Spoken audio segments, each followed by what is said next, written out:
Good morning! Yung mga tanim namin na kamatis, dalawang linya siya. Sa dyan at dito. May bulaklak na ngayon. Meron kami 6 na puno ng pipino. Isang linya ng talong. Tapos bandang dulo may mga bell pepper. At puro zucchini. Ito na pala yung karichoki niya. Naka-harvest na kami, nakapamigay na rin. Pero tuloy-tuloy pa rin siya, katuwa, di ba? Yummy, yummy talaga. Tapos fresh pa yung gulay. Ito, pwede na to, malaki na. Mga bagong tanim na sibuyas. Mga bagong tanim na lettuce. At isa pa dito, 3 hilero siya lahat. At may nag-iisa pa kaming lettuce. Ano to, iceberg? Yung type ng lettuce. Ano yung magbibilog siya sa gitna. Pero ano na to. Ready na to kasi super laki na, mas malaki pa sa kamay ko.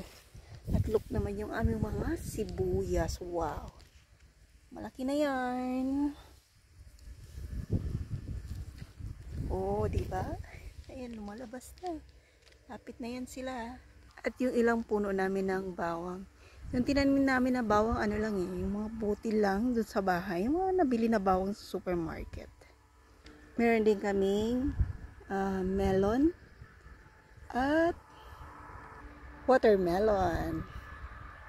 May nag-aararo dun banda. Nagtitrivia na tinatawag. Kinukuha na yung mga damo. Tapos magtatanim ng bago.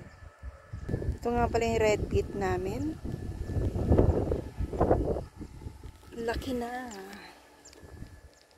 Ayan, lumabas na nga eh. Pero antay-antay pa. Yung iba may mga bulaklak na. Nice. Meron din kami tanim na labanos.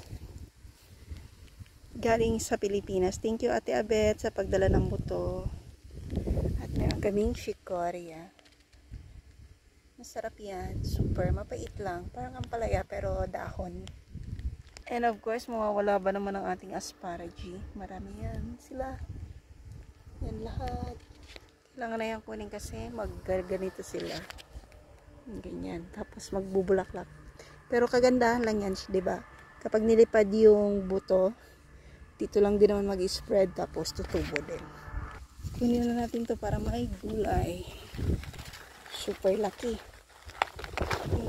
Wow. Diba?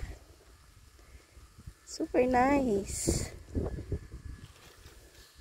Sarap kumain ng gulay ngayon.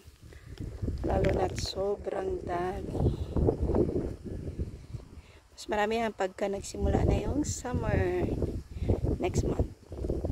May zucchini, eggplant, bell pepper, cucumber, lettuce.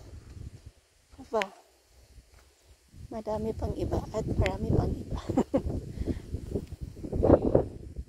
Happy gardening and happy weekend!